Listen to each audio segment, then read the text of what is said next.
Okay, good to see everybody. We all survived another week and had several people traveling, so we're glad they had a safe trip and that they're back with us. Hopefully they had a chance to refresh themselves, recreate themselves, recreation, a recreation. Huh? That's not a dad thing. That's actually deep. Yeah. Hey, I was going to my there's heart, a reason why I'm man. behind this podium and you're not. Oh. See, I'm feeling good today. John chapter 7. The Feast of Tabernacles has already begun.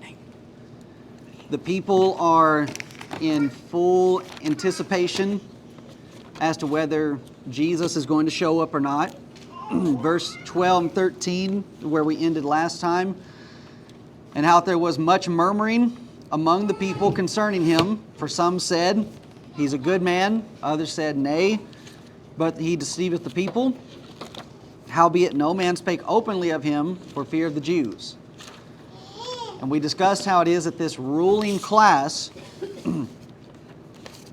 have people walking on eggshells, and that they have this conflict in perception of who Jesus is and what it is he's actually doing, but there's an inability to have open dialogue and open conversation as to who he is.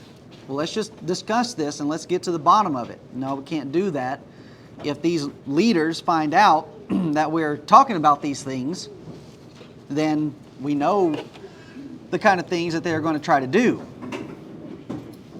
Put heavy burdens on you, taxations, kick you out of the synagogue, kick you out of the temple. I mean, here we are during this feast time, and it'll be very easy for these people to come along and say, well, we're not going to let you stay.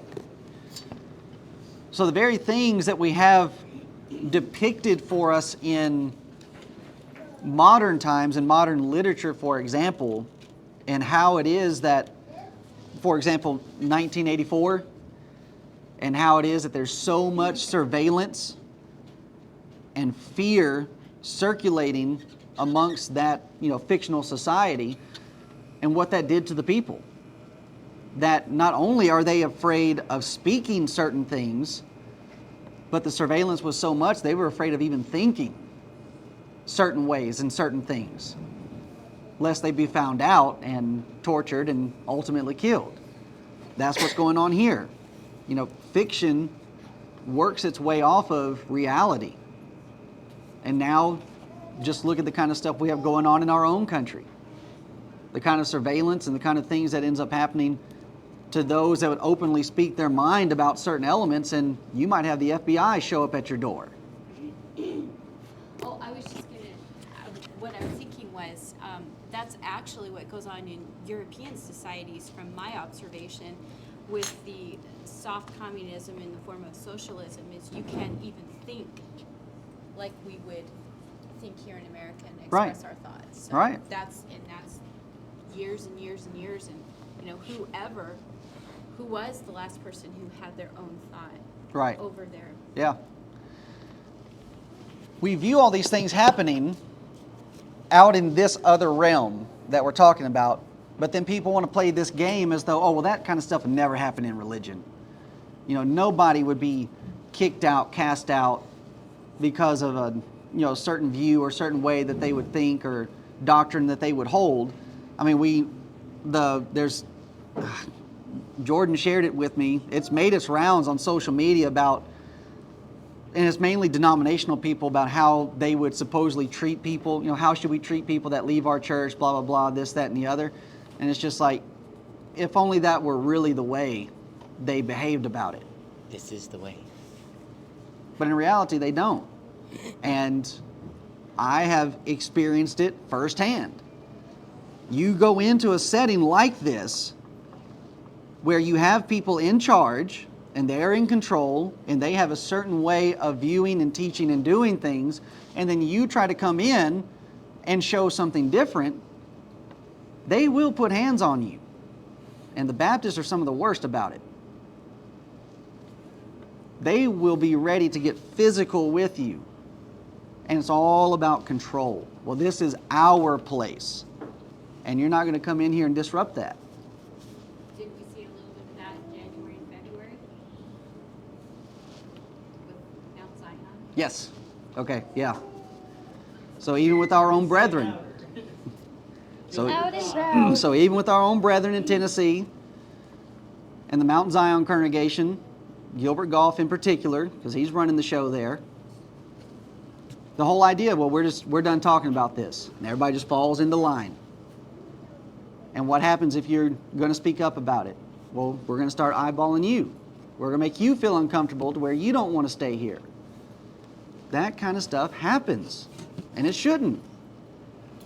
And what we're going to find out, especially in our sermon and looking at this kind of material, or looking at this material, this division that's being created. There's a line that's being drawn amongst the people. Some are saying this, some are saying this. But all of this is going on before Jesus even shows up at the temple. And that's where we want to pick up in verse 14. Now about the midst of the feast, Jesus went up into the temple and taught. So here he comes to the temple. Now, one thing to remember about the temple is that this is a place that belongs to him. He is deity. He is divine. He is God. He is the Son of God. So this is his temple, his house. And we notice from the text what it is that he is there to do. Notice it doesn't describe for us that he has come into the temple so as to perform miracles. He's come to teach. And that's an important point because it's teaching that's going to change people. That's what changes people, is what they're being taught. And even you remember, Peter said at the end of chapter 6, when the other disciples were leaving him and wouldn't follow him anymore, Jesus asked the 12, well, will you depart also? Peter responds, where are we supposed to go? Where will we go? Thou hast the words of eternal life, not the miracles of eternal life. There's no gimmicks or special events that Jesus is putting on at this time other than what God has already prescribed and what he's already commanded. You're coming together for this feast. It's a time of rejoicing. It's a time of happiness, but it's also a time also a solemn time. It's a reflection, a time to meditate on why it is that we're doing these things. Well, we're doing this because God made our fathers live in tents in the wilderness, teaching us to be reminded that we're supposed to lean on him for provisions. And this is important because people today think that if you're going to be able to convert people, well, not just converting people, but even drawing people in, it's all about how everything looks. Well, we got to have this type of building. We got to have these kind of lights.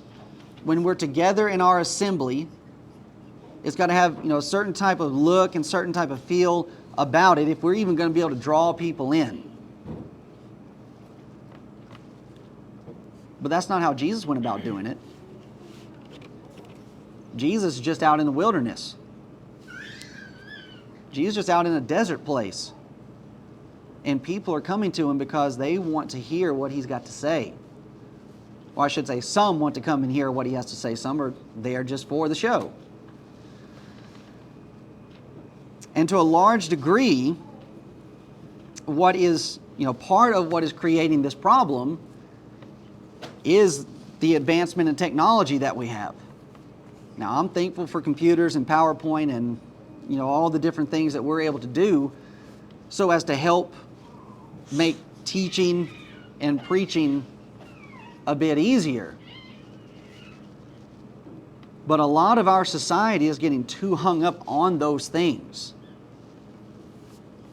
to where it's more about, well, what do the slides look like? What does the presentation look like, instead of it actually being, well, what is in the presentation? What's in the message? So YouTube, Hollywood, they have swayed us to a large degree that things have to look a certain way in order for it to be successful. But that's the very thing that I mentioned to Jordan and Reese when we were, or more like Jordan when we started it, Reese when he came on later on, about our own broadcast. It's not, if your teaching is good enough, that is, if your material is hard hitting and getting down to brass tacks about what people are needing, then it will not matter what it looks like. That people will still want to watch and still want to learn, even if you don't have the best camera set up or background. That kind of stuff won't matter. Now, for some, it will, because they've been trained in everything else that they do, that, okay, this is, it's supposed to look this certain way, it's supposed to have all these different kind of cuts and transitions and, you know, whatever. It's like, no, that's not what you're needing. And that's one of the reasons why people were so surprised when they would come and visit the TV station in Virginia to come and watch the broadcasts that we were doing there. And I say they were surprised because all it was just a little room. And Martinsville was in the movie theater, but in Reedsville, it was just a almost like a storefront type setup. And there's just this small section where green paint was thrown up on the wall, and there's a rinky-dink table set up there, and the camera was in front of it. But people would watch and listen to our stuff, and they would think, well, you guys are just in some fancy studios. No, this is a mom and pop setup. That's the setup that we have, and yet we would have so many people watching and listening. And it's because of what you're teaching. But even our brethren in the brotherhood, they are being shifted into the wrong direction, and they are wasting so much money, so much of the Lord's money,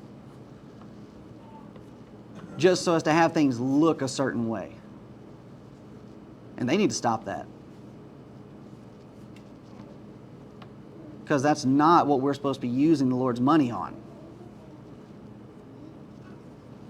We're getting the message out. And if you're able to get that out on a couple $100, then okay, you're going to be able to do it. So here we have these people, and here they are coming to this event. And the lesson is for us, if they will not listen to the teaching, then there's nothing else that's going to save them. It doesn't matter what else we do to try to draw them in and get them in here. If they're not going to come to listen, they're not going to stay.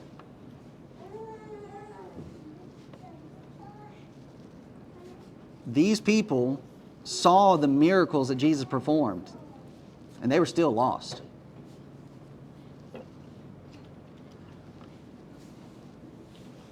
And outside of teaching the gospel to people, to use a worldly phrase, outside of teaching the gospel to people, God's hands are tied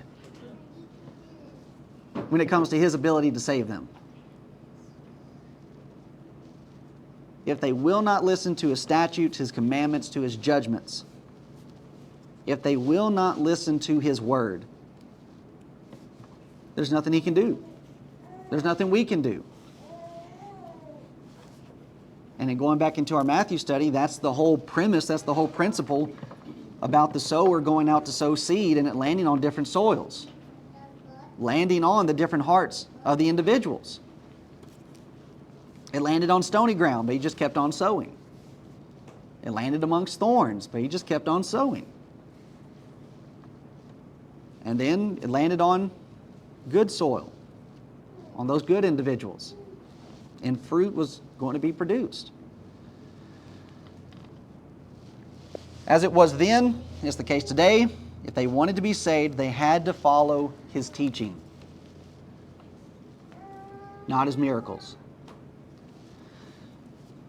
And just to further illustrate the problems that we have to where brethren are getting way off course when it comes to what's being taught and to shenanigans that end up being put on so as to draw people's attention, you just look at what Freed Hardeman's up to. So this is from 2019. Their annual benefit dinner, expected to break records. What all this is a fundraising event that the school puts on so as to gather money. And at this particular year, they planned on having NASCAR legend Dale Earnhardt Jr. come and speak at the event.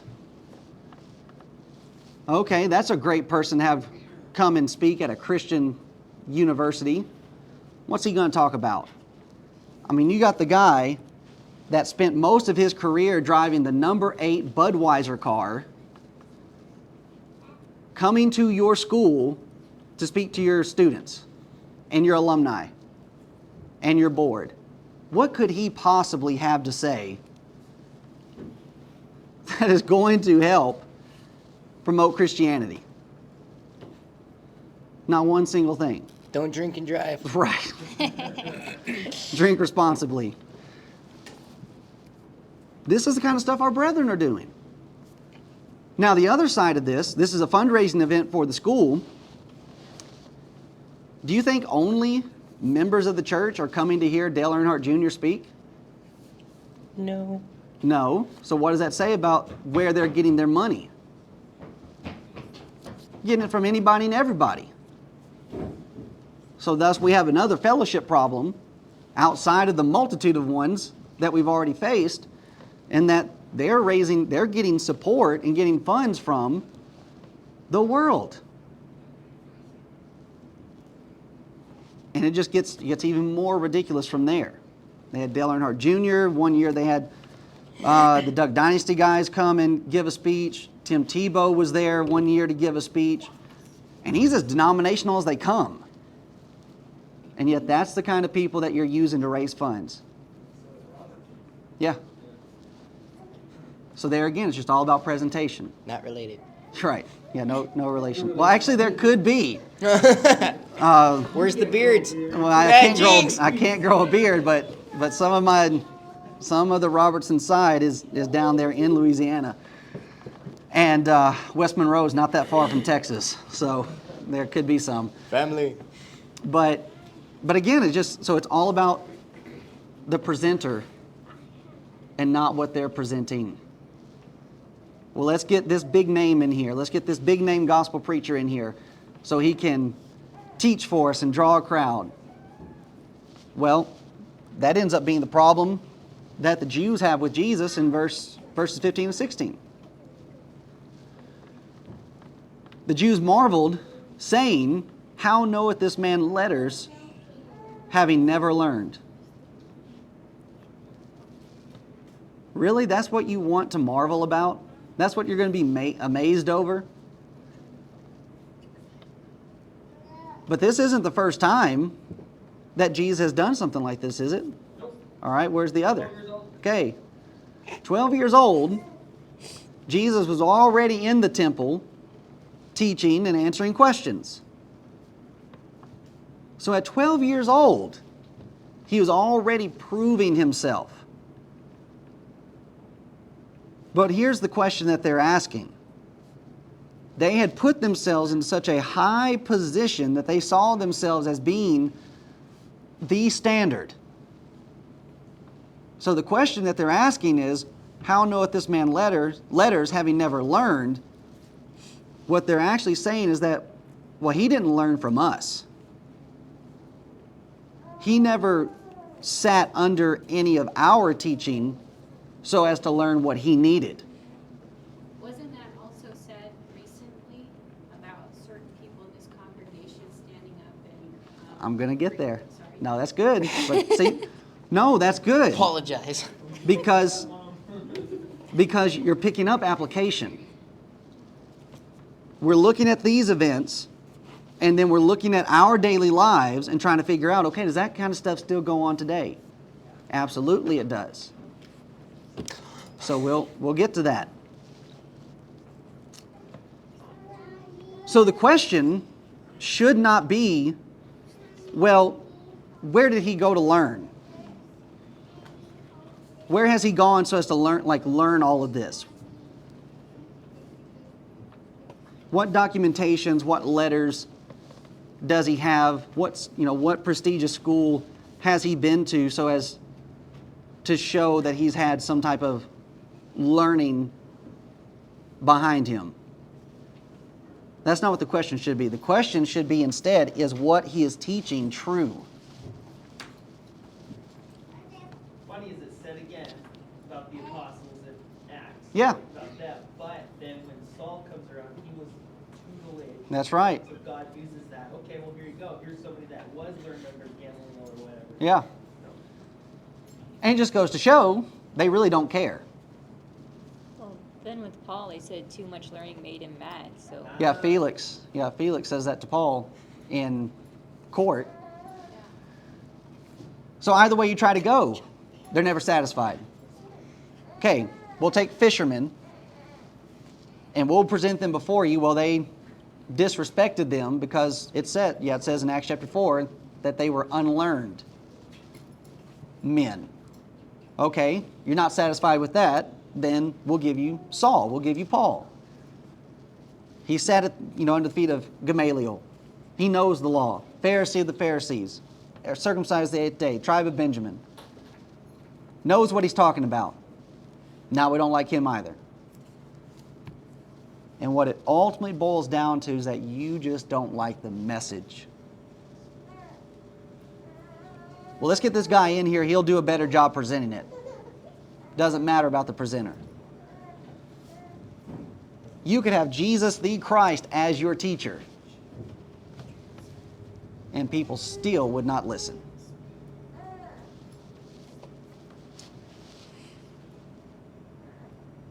And so that needs to be thought about today. You have congregations when they have gospel meetings, and it's all about, well, who's the big teacher that we can have come host our gospel meeting? Who's the one that's popular? Who's the one that everybody's listening to? It needs to be about what he's going to teach. Is it going to be the truth? And does he preach the truth consistently when he's at home and when he's here? So again, when we're thinking about do these things happen today? Absolutely they do. The thing is, we have to know about this kind of stuff already so that we'll be able to pinpoint it and then be able to hold on to it. So for example, about teaching the truth consistently. I might have used this illustration, or not illustration, this story before. No, you don't say things twice. Yeah, Can't but say it. we'll say it again. So one year we were having a tent meeting in Virginia, and we had a church from Oklahoma come up to help us in the tent meeting. Brant Stubblefield was the preacher there. Not sure if he's still there. And at the time, Rick Popejoy was also helping him in Oklahoma, but Rick has recently moved to Tennessee, and he's working with the Memphis School of Preaching.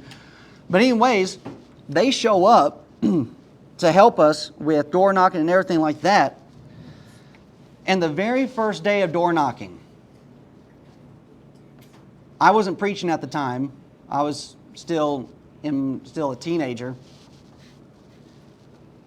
But the very first day of door knocking, the congregation in Martinsville had to chastise ultimately the congregation that came up from Oklahoma because the girls were dressing immodestly. Short shorts, like the runners' shorts that are being worn. And it just had to be laid out to them. It's like, look, if you're not going to dress any better, we don't want your help.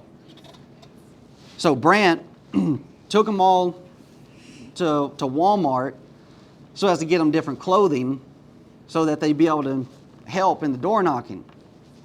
Well, one of the girls that was dressing that way was an elder's granddaughter, and it ended up being overheard in conversation from this granddaughter of an elder being said to Brant Stubblefield, well, Brant, you don't teach like that when we're at home. And that's the kind of stuff that happens. When it's convenient for you, when you're with a certain group that has a strong stand on a position, you'll stand strong on the position. But then what's going on at home? Nothing. But yet you want to spread yourself around and put on a show as though you're somebody that holds the line. That's all it is. Which means you're not convicted. Which means you're not convicted about what the Bible actually teaches. Oh, you'll get up and say it, but you won't act on it. Which ultimately means you're fearful and you're a coward. Those first that we cast into the lake of fire.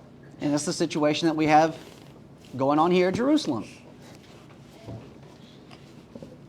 Why would a preacher not teach correctly on modesty at the home congregation, but then get over to Virginia and start wanting to hold the line? Who was it that said that to him? A girl, Okay, but who's she related to? the elder. She's related to an elder, afraid of the leadership. Are you saying the elder was going to the congregation that the granddaughter was at? Yeah, they're all together. Brant is preaching at this congregation, and one of the elder's granddaughters comes on the trip with him to Virginia. And she ends up spilling the beans on Brant. Well, you don't have an issue with this at home. Which it's not just a failure on Brant's part, it's a failure on the eldership too.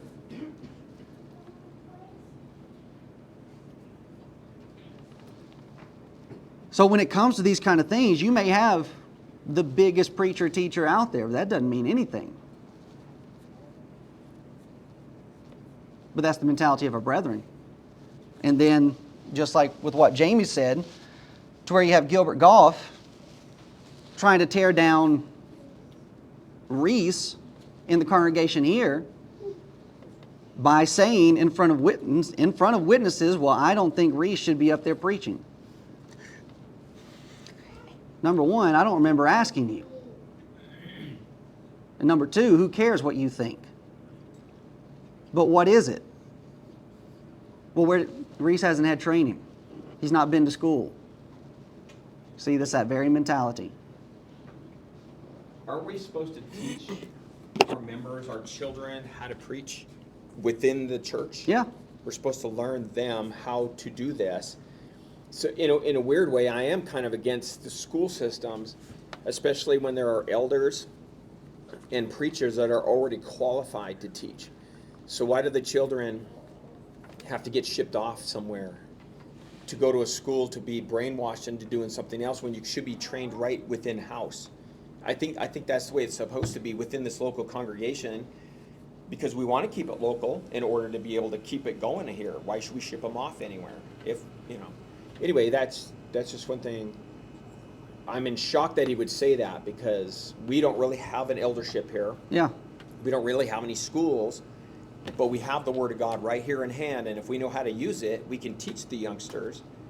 And I'm proud of Reese for being able to get up there, for being able, because I can't do that. I can't, as of yet, get up and do a sermon, and he can do that. He can actually sit down and literally study it out and formulate thoughts in order to put it on paper to get up there and present something. So I'm proud of Reese for doing that. So. And that's conversation I've had with others about the whole preaching school system, and that when it first started, it was an expedient. It was a necessary thing, because you had pioneer preachers going into areas where the church is not established, and they're converting people, and they're becoming members of the Lord's church, and then there's nobody there to teach and preach. Okay, let's set up an establishment to where people from these congregations, men can come from these congregations, be taught the scriptures at a quick pace, and then send them home to be able to help these congregations grow. But just as exactly what Adrian's saying is like, okay, once that congregation gets established, and now you've got a teacher, a preacher, and then you establish an eldership, what purpose do you have of a school? You have everything that you need right there. But what you also said is, again, showing part of the problem with our churches. They are not adequately teaching and preaching God's Word to where they can produce in-house what they're needing. It's all about, well, we'll let somebody else do it. And well, I can't say a lot, but some of the guys that got sent to preaching school with me, it was, well, these guys are troublesome and preaching school will straighten them out. So all you're doing is kicking the can down the road for it to be somebody else's problem. That's what the military's for. Right. And it's just like, no, that's not what this is supposed to be for. This is supposed to be for men that are wanting to be dedicated to this and that are wanting to go out and teach and preach God's Word, not a juvenile delinquent center for you to send your troubled youth. So yeah, the whole system right now is corrupted. And that it ultimately comes back to funding. But absolutely, I mean, we have congregations that have been established now 50, 100 years. And they have huge buildings, they have libraries and inside of the building, they got multitude of classrooms. What need do you have of a preaching school? You ought to be establishing your own preaching, teaching school right there in the congregation. But it's not being done. So yeah, like you hit the nail on the head, but it just all comes about. It all comes back to, well, you got to go here so as to be able to learn how to present. And yeah, Memphis will teach you how to present. But it's not a foolproof thing that they're actually going to teach you to uphold the truth. Go ahead, Jamie. All I was thinking, and I wasn't going to say anything, is basically it comes down to conviction. Are these people really convicted that go to these schools, that teach at these schools? If the simplicity of these words, this is what changes everybody, and it's not even shown at home for the troublesome youth to be sent off to preaching school, then there's something wrong everywhere with everyone. Yeah. They're not applying this. They don't believe it. And it goes back to the fact that we have relinquished so much responsibility from ourselves in so many other areas of our life that now the same thing is being done with the church. Parents don't discipline and parents don't teach their children at home. That's the Bible class's job. It's all about outsourcing this stuff. But if everybody is taking responsibility for what's needing to be done, then, yeah, just everything is going to be better. Well, that's also falls in line with our culture in general, in terms of and I hate to say it, the road to socialism. Yeah, no, I'm with you. It takes away the responsibility ultimately from the parents, and it becomes the state's problem. Yep. And I saw that in one of my friends, and how she would say, well, the school will handle this. And it's like, as Right. a homeschooling mom, you think, how can that possibly not be your problem? This is your child. Why are you giving them the authority over your children? But that's the thought process, and Yep. they like that because it fulfills the government's dream of your children looking to the state for everything, not to God, not to religion, and taking that all away. Yep. And then we have members of the church now that were brought up in that school system, and that kind of, like, not only just public school system, but even going into college. And now we have adults that are in the church, and what kind of mentality do they have? Whether they recognize it or not, they have that socialistic system now ingrained in them. and that it's, well, this is what you're supposed to do. You're supposed to have kids, supposed to send them off to public school, so on and so forth. And man, I cannot tell you the number of brethren that we have had get upset with us when we start targeting the public school system in our sermons, because different brethren are teachers in the public school system and they want to take it personally. It's just like, hey, you can get as mad as you want. It doesn't change the facts of it. You're part of the problem. But it's just all about going into the system, going along to get along. And so not to go off on a tangent. Well, go ahead. But here we go. No, I'll save it for later because I want to get into some more stuff about this. But remind me afterwards to tell you what's been on my mind since I've been driving the school bus. Join Handsome. It was kind of just going along with what you guys were saying, because I'm thinking of your dad. It's like he only thought that, you made it in life if you went off to college, right? And so that's just the mentality of people. And then I'm talking to people here at Frisbee. It's like, oh, where's so-and-so now? Oh, they're in college. Like, oh, what are they doing with their degree? They don't know yet, but they're in NAF. Like, oh, so they're going to be a teacher? No, they don't really know what they're doing. It's just the fact that they went through college. And that's the same thing here. There's no conviction. It's just, well, I went to college. It's not, it's like, okay, if we're going to go off in what you said, bring it back home to help the area, okay, fine. But that's not what it's about anymore.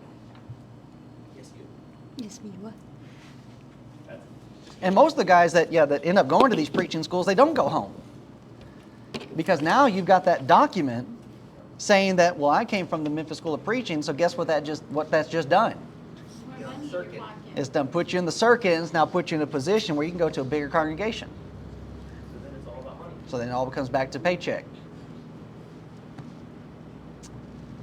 So Jesus responds, and Jesus answered them and said, my doctrine is not mine, but his that sent me. So he answered back and he says, oh, I have my doctorate all right.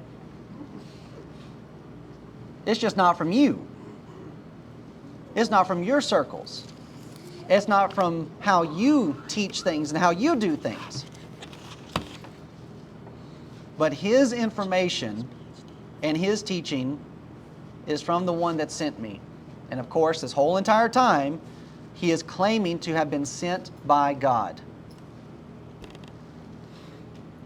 John 3, he was teaching to Nicodemus. His message is from heaven. And then verse 17 comes into play. If any man will do his will, he shall know of the doctrine, whether it be of God or whether I speak of myself. And here is the key to whether a person will learn the truth or not. If any man will, that's where it begins. It begins with my will. What is it that I am wanting to do? If any man will do his will.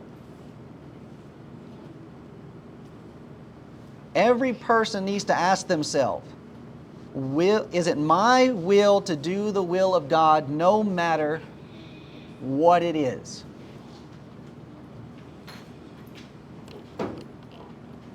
Am I coming to the Bible to learn what God's will is? Not what my will is. What is His desire? What is it that He wants? Not what I want. That's the only thing I want to know. And that's the only thing that I want to do. That's it. That's all. His will. And if I do not have that attitude, I will not learn the truth. I will not obey the truth. If any man will do his will, he shall know of the doctrine, whether it be of God or whether I speak of myself. is this the Lord's doctrine or is this doctrine of men?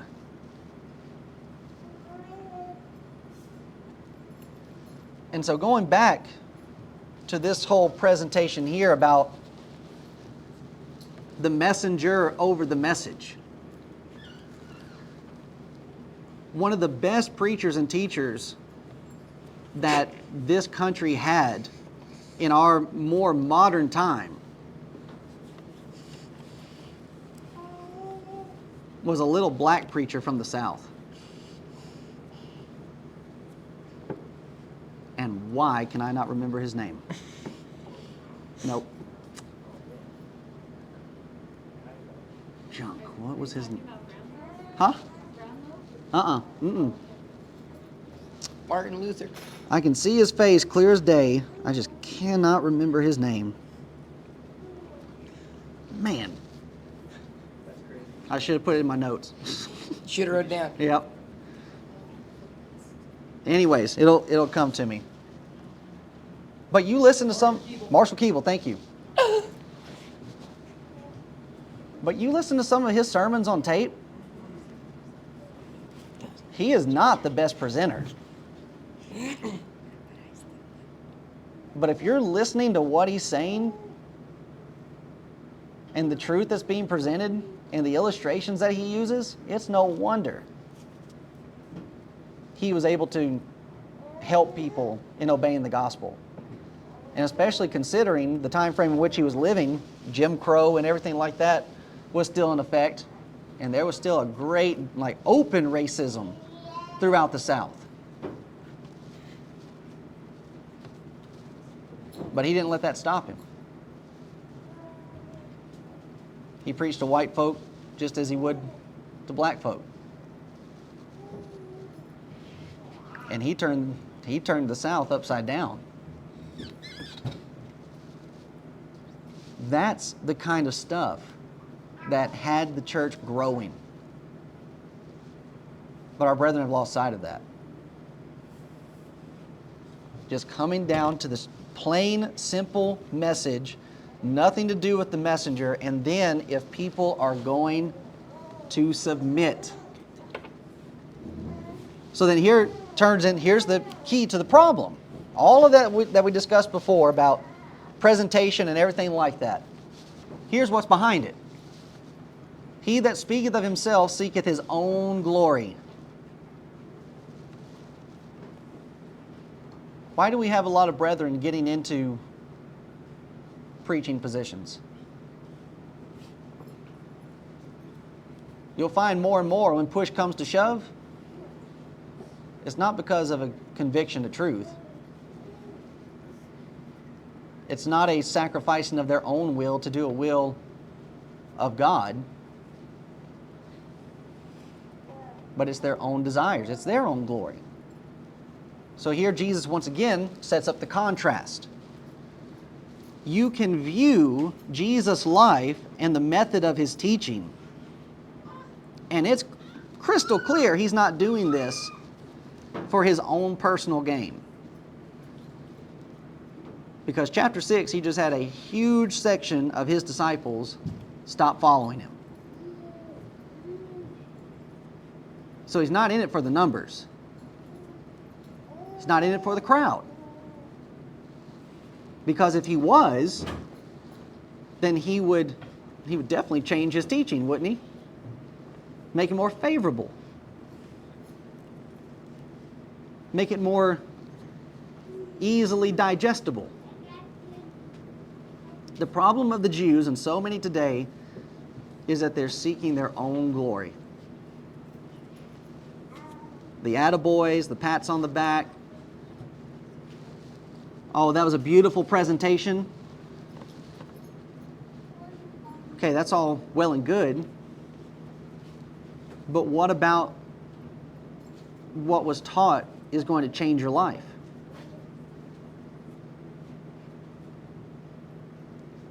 And Jesus came to seek the glory of the Father. And when I will to do His will, then I'm living for His glory and not mine.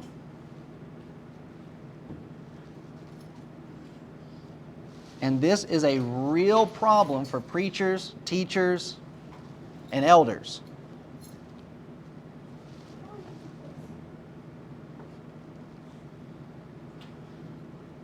This is not a situation that I'm to use to have people look at me,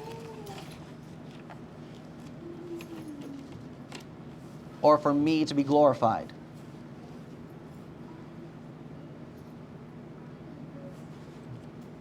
It's looking past who's doing the presenting and paying attention to what's being presented. But he that seeketh his glory that sent him, the same is true.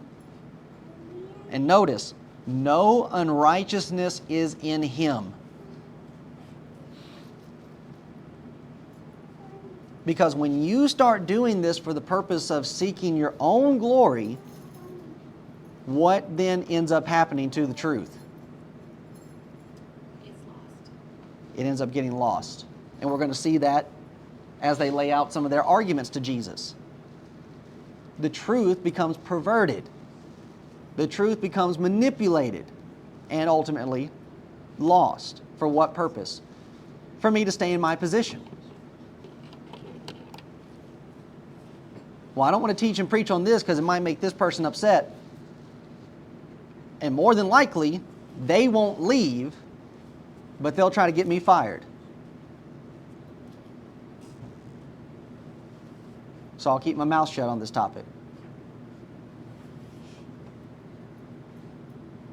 Okay, that shows us what you're in this for.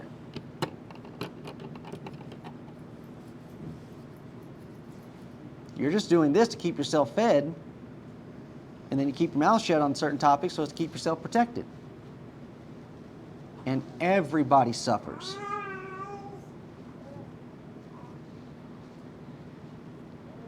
So then Jesus calls them out on the carpet, showing their inconsistency on how it is that they are perverting what they know the law says so as to protect themselves. Did not Moses give you the law, and yet none of you keepeth the law? Why go ye about to kill me? The people answered and said, Thou hast a devil. Who goeth about to kill thee? So here Jesus attacks something that they quote unquote respected. But deep down they really do not respect the law of Moses. And Jesus calls them out for it. Here you are on this feast day and you're quote unquote keeping this, but you're not keeping the law. You're not keeping what Moses said. Because here you are at this feast,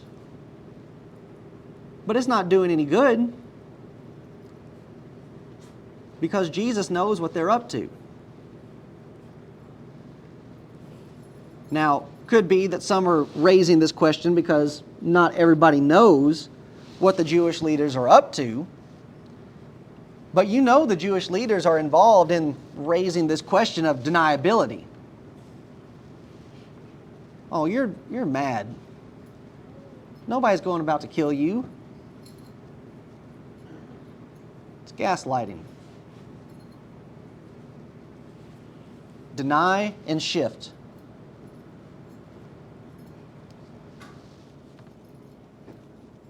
But how could they possibly have the will to do the will of God while conspiring to commit murder during a feast of God?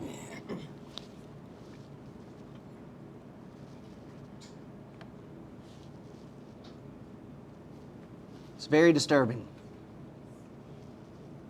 that we can deceive ourselves so strongly into looking at certain elements of our life and say, well, I'm doing this over here, and that therefore covers me over here with these evil things that I'm doing. It's not how it operates.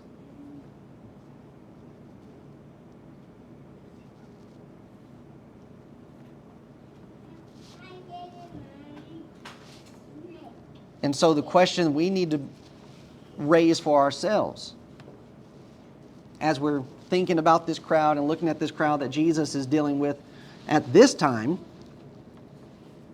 to now start thinking about this crowd here, today, in this place that Jesus is trying to deal with. Are there commandments, judgments, and statutes in God's Word that I know that they condemn me?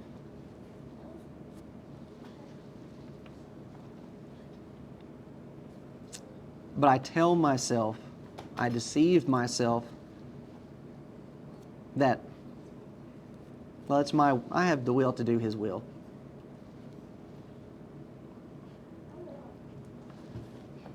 Do I choose to overlook some passages and scriptures and points just like they did?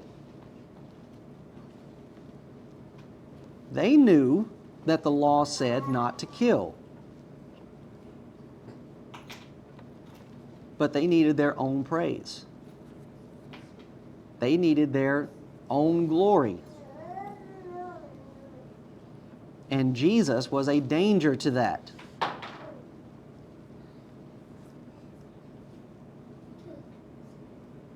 And so we need, just think about how many times has that happened amongst brethren. Different congregations where the preacher hits on a particular sin of someone in the congregation, and instead of the congregation correcting that member that's in sin, they decide to jump on the preacher.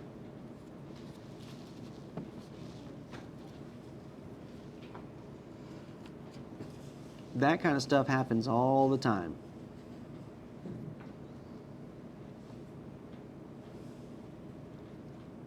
To where a lot of brethren, a lot of preachers are afraid to hit on certain topics because they know, well, if I hit on it,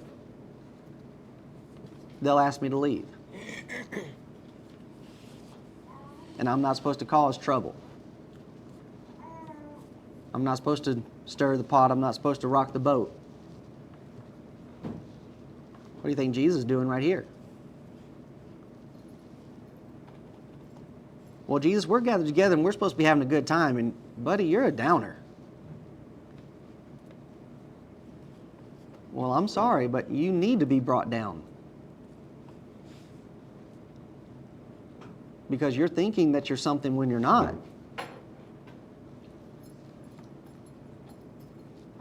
And to a large degree, that's the case with many churches of Christ. Oh, they're assembled today, and they're worshiping today, but they are not at all as they seem.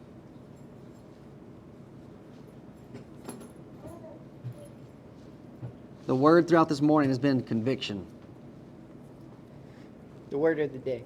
And that's a fitting word to describe what Jesus is trying to teach here.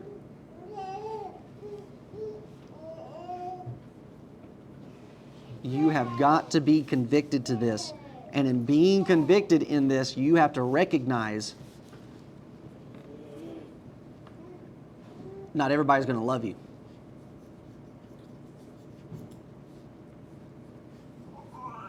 Not everybody is going to appreciate you.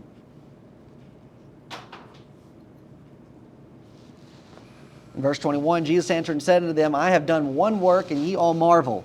So this is going back to chapter 5 and the healing of the man on the Sabbath. Moses therefore gave unto you circumcision, not because it is of Moses, but of the fathers, and ye on the Sabbath day circumcise a man. They judged him of breaking that law of observance of the Sabbath day, but they knew that that really could not stick.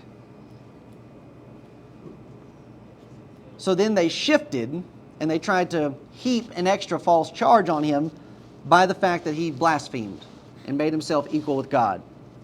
Now here we are in chapter 7, and they're still bugged about this. How much time did we estimate had passed between chapter 6 and chapter 7? At least 6 months. At least 6 months. And now, 6 months later, Jesus gives them an answer of their misunderstanding. There's two things that he argues. Number one, about circumcision and its attachment to Moses. Jesus directs them that circumcision predated Moses. And that in fact it went all the way back to Abraham, Isaac, and to Jacob. Now the significance of that is because of it illustrating you put all of this emphasis on the law of Moses and you're forgetting where all of this originated. Moses is not the end-all be-all of what God is presenting. Circumcision goes back to Abraham. Why aren't you being like Abraham?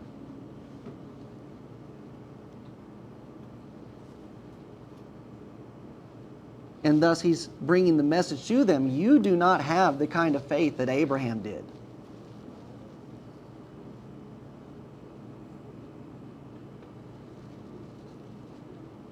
And then he lays out the argument of how they're being inconsistent. If it's okay to do this thing, circumcise, on the Sabbath day, because God commanded it, then it's also okay to do this thing that I did because God also commands that.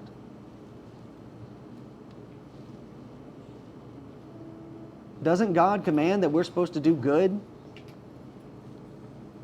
to others? That we're supposed to be benevolent? We're supposed to be merciful? Well, absolutely. Just not on the Sabbath day. Come on. And thus, that's what he lays out in verse 23. He lays out before them, okay, God commands that you circumcise on the 8th day. Well, what if that 8th day ends up on the Sabbath? Well, you can't break, you cannot ignore a command based on another command.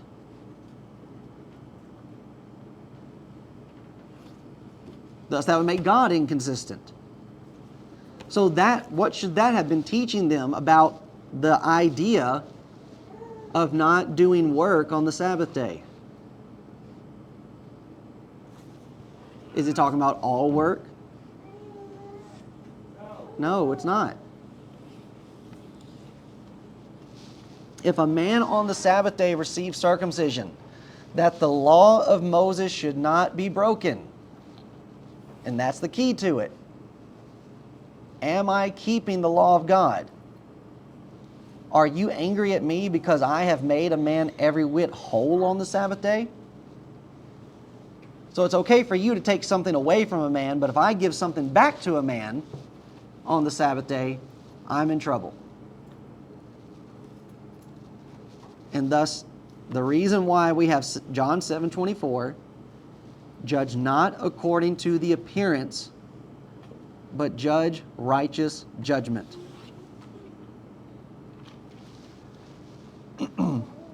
One command is not more important than the other. But in fact, they work in harmony. Jesus delivered a man from his sins on the Sabbath day, just as God had delivered Israel from Egyptian bondage. And the lesson in this is that judgment needs to be based on truth and not just what I think about something.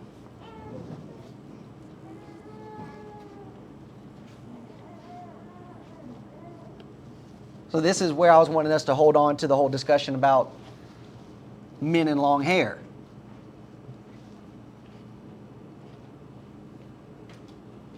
we need to make sure that we are making decisions on topics like that, not based upon, well, this is some personal preference, or this is just something I just don't feel comfortable with. What's the truth on the matter? Long hair, short hair, doesn't matter.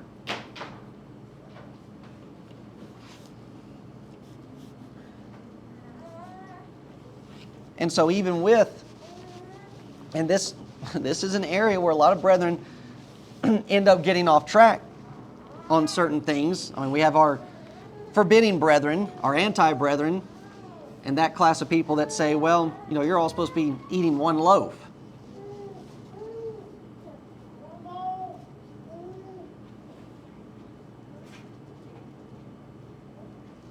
Just because that may make me feel funny going into a congregation and they have the one loaf and it gets passed around, everybody has to break it,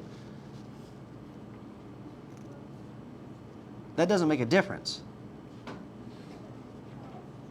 Are we taking the Lord's Supper? Is it unleavened bread? Are we taking it together? So even with that, let's say a congregation, everybody either takes from one loaf or they take the individual cracker, and the element gets passed around, but they all wait until everybody's been served and then they take it together. Okay, that's not how we do it, but just because I go into a congregation and that's how they decide to do it, do I need to start looking at them sideways? No.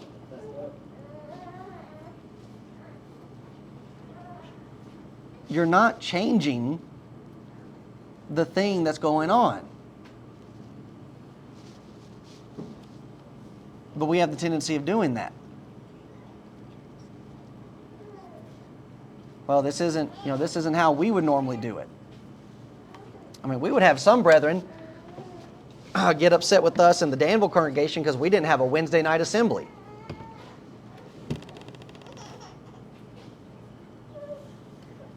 And then even with some of the brethren that were helping us in the work that's going on here, and they would want to ask us about, well, do you have a Sunday night, Sunday evening assembly or a midweek assembly? And part of me is wondering, why do you even care? Why is that even a point of questioning? And are you looking at us sideways just because, we're not doing what you're doing?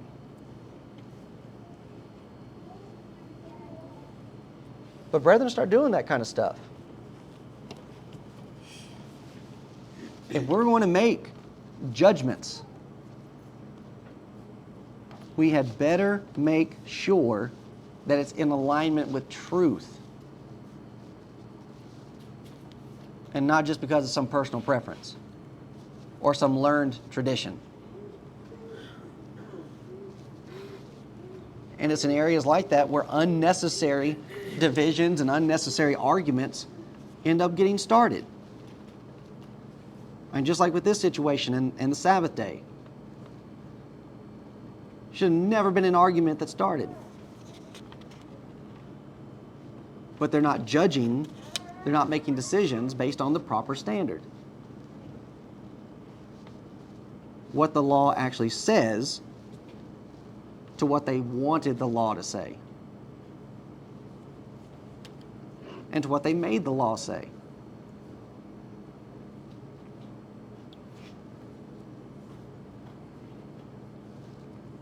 And there's a lot of that that's going on all around us. Inside of the church, outside of the church. And it's gotten to such a degree now to where people are left shrugging and scratching their head. Well, how are we even supposed to do this? Make these proper decisions with all the different ideas and beliefs that people have on things.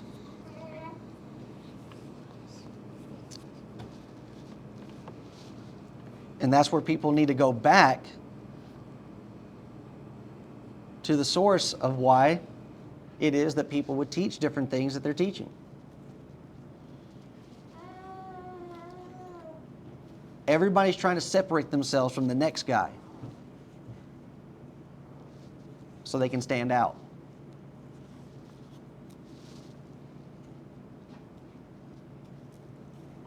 We don't want to become white noise that's just there in the background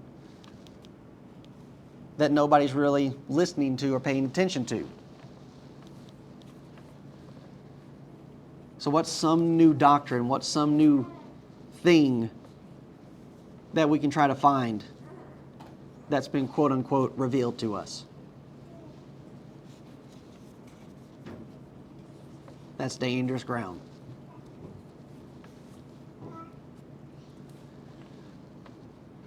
Heaping teachers having itching ears. And Jesus is pointing them back. No, this has been the same all the way back to the time of Abraham on how this is operating. It's not some new thing that you're going to be able to twist and pervert to get your own way.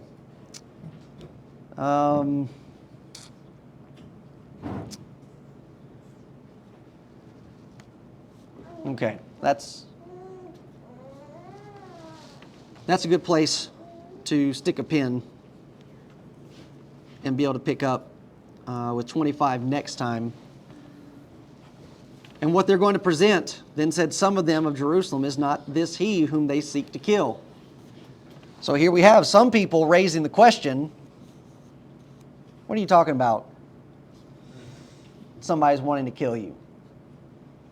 But you see, you let people talk long enough and you pay attention to what people are saying, well, now we have a crowd and they're in fact proving what Jesus was saying. Oh yeah, there actually is a plot to try to kill him. And they're saying that quiet part out loud. Isn't this the one that they're wanting to kill, but they're not doing anything about it? And there, once again, we're learning something about this class of people.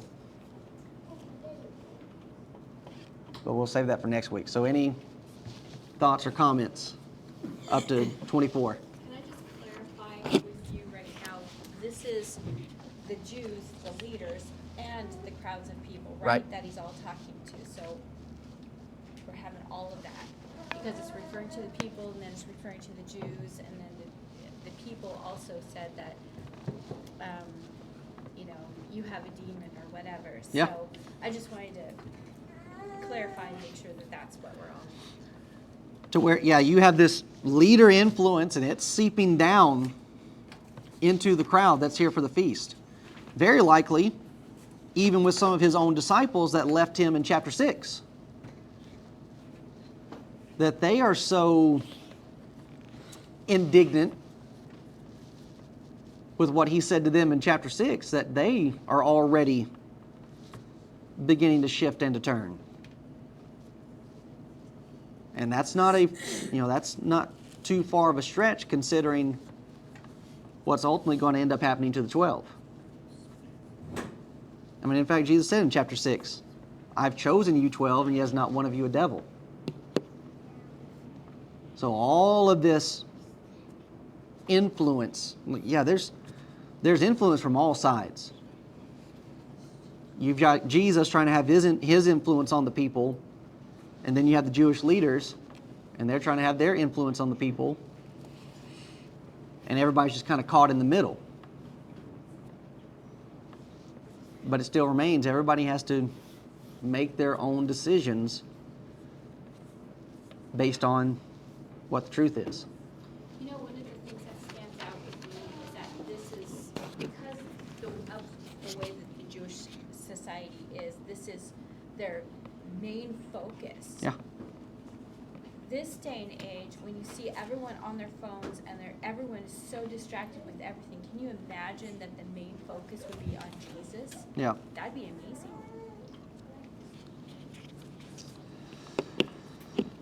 Yeah, that's true. And it just, really shines the light on how tough the work is now for us. The apathy. Yeah. Just how how many people are just living for today? Just, well, the world's falling apart, so why not just do, I mean, what Jesus said, let's eat, drink, be merry. We are the Cretans. Do what? We are the Cretans. Oh, yeah. Just eat, drink, be merry, because tomorrow we die. But, yeah, it's just about waking people up to the reality. It's like, okay, let's say the world did fall apart tomorrow and everything did end. There's something after this. And that's what you need to be thinking about. Just find it funny in verse 20 how they didn't say yes or no. Huh. It's about the people answered and said, "Thou hast a devil." They didn't say yes or no. Yeah. It's always a turning around on the other person to get them to question their questioning. Yeah. And that's something that happens constantly in this day.